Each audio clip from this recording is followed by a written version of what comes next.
Man, what do you got, man? I thought you were bringing me an engine. Well, we did. It's the engine parts. Exactly. We're gonna put it together here, man. Cool, cool. Is it gonna make some power? 1,500 horsepower and about 2,000 foot-pounds of torque, a little over that. This thing's gonna make some power. That's what I want, because I'm building this, full tube chassis buggy, and I want something that it will get it. So you're gonna put a 1,500 horsepower Cummings in a tube chassis. How much is this thing gonna weigh?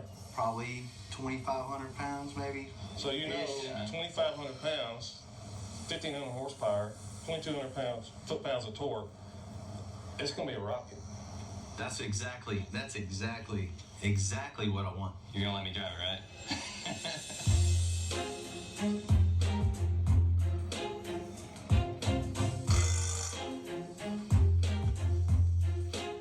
There's so many things you have to do when you take an engine that runs 3,000 RPMs and take it to 6,000 RPMs to make it stay together. The factory valve spring doesn't have enough pressure to keep the valve from floating at high RPMs. With the bigger cam that we're going to run in here, we got these right here. They have a lot more travel there. We can push it in farther, doesn't break the spring, or we can spin this thing to the moon, have an awesome time with it, make a lot of power. So what we have here is the factory freeze plug. With all the power we're going to be pushing to it, it'll just blow these right out. It'll send them through the moon.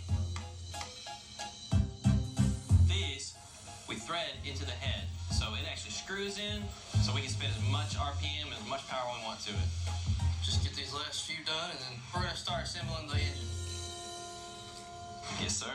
So in order to handle all the RPMs and the load, we're going to have to add these billet tappets in there. These tappets are, twice as strong as the factory cast tappet. With these in there and the billet cam, we'll be able to spin this thing as high as we want with no issues. So the crank we're using right here is a factory 6.7 crank that has been polished and balanced. It spins really good. We're fixing to install the lower main cap bearings and main caps, torque it down, check everything, and then we'll start putting the front cover on and installing the cam.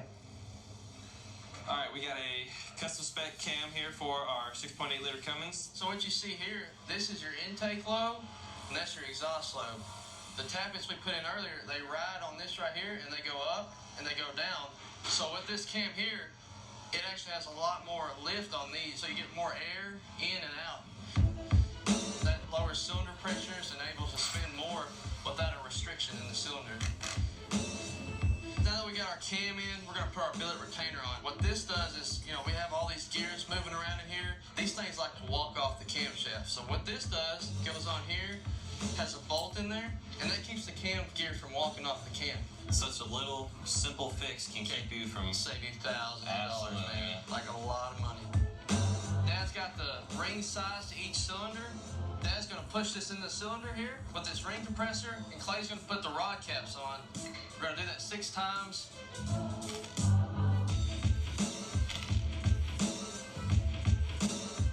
Now that we got the rotating assembly in, I always like to turn them over with a pry bar to make sure that we don't have anything binding up. Everything spins freely.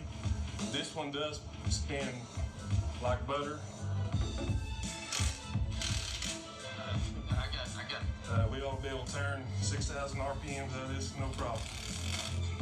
Easy, easy, easy. Beautiful, man.